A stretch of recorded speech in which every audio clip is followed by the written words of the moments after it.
सरस्वती शिक्षा समिति पाली की ऑनलाइन कक्षाओं में सभी भैया बहनों का हार्दिक स्वागत।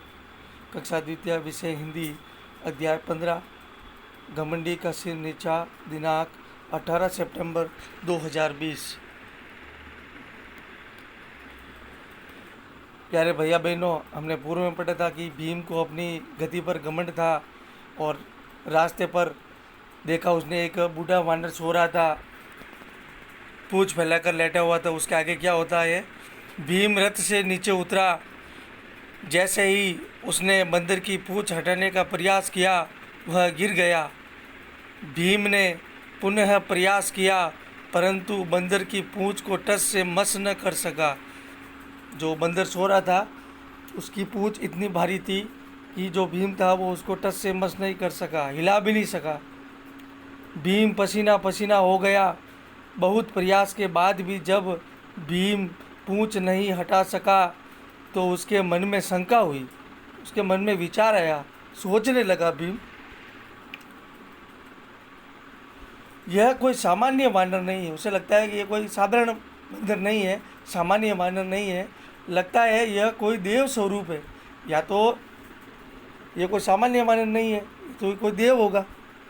भीम हाथ जोड़कर उनके सामने खड़ा हो गया और कहने लगा, हे श्रेष्ठ वानर राज, आप कौन हैं? भीम हाथ जोड़कर उस बूढ़े वानर से कहने लगा कि हे श्रेष्ठ वानर राज, आप कौन हैं? कृपया अपना परिचय दीजिए। उसी समय भीम के सामने साक्षात वीर हनुमान खड़े थे। देखा, उन्होंने अपना रूप बदला और जैसे ही भीम की आंखें खुली तो देखते ही वो अचंभित रह गया कि ये तो हनुमान है। उसी क्षण भीम का सिर नीचे झुक गया। भीम ने कहा, हे वीर हनुमान, मुझे क्षमा करे।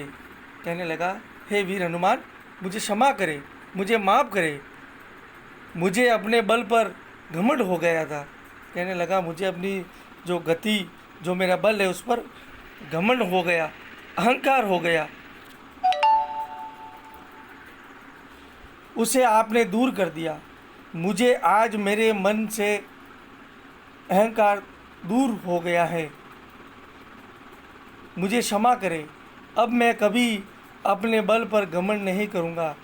वो हाथ जोड़कर हनुमान से कहते हैं कि आज के बाद मैं कभी अपने बल पर घमंड नहीं करूँगा। तो प्यारे भैया बहनों, एक दोहा है, वो आपने सुना ही होगा, नहीं सुना है तो मैं सुना देता हूँ कि इस जो अध्याय से हमें क्या शिक्षा मिलती है, इस अध्याय से हमें क्या प्रेरणा मिलती है। तो कहते हैं, बड़े बड़ाई ना करे, बड़े बड़ाई ना करे, बड़े ना बोले बोल, रही मन हीरा कब कहे लाख टका मेरो मोल।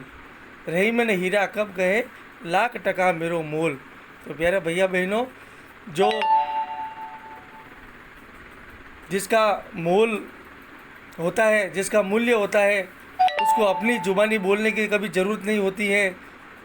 उसका व्यवहार, उसका आचरण ही उसका मोल बता देता है कि इस व्यक्ति का आचरण कैसा है और उसका क्या मोल है। तो अभी गृह कार्य करने हैं। गृह कार्य, रिक्त स्थानों की पूर्ति करो। पहले मैंने 3 प्रश्न करवा दिए थे, उत्तर भी करवा दिए थे, उसके बाद मैंने शब्दार्थ भी करवा दिए थे। अब है दूसरा प्रश्न, रिक्त स्थानों की पूर्ति करो। भीम ने सोचा, यहाँ पहले खाली जगह थी तो वहाँ उत्तर आएगा बंदर। भीम ने सोचा, बंदर बहुत बुढ़ा है। ख, लगता है यह कोई देव स्वरूप है। ग, अब मैं कभी अपने बल पर घमंड नहीं करूँगा। धन्यवाद।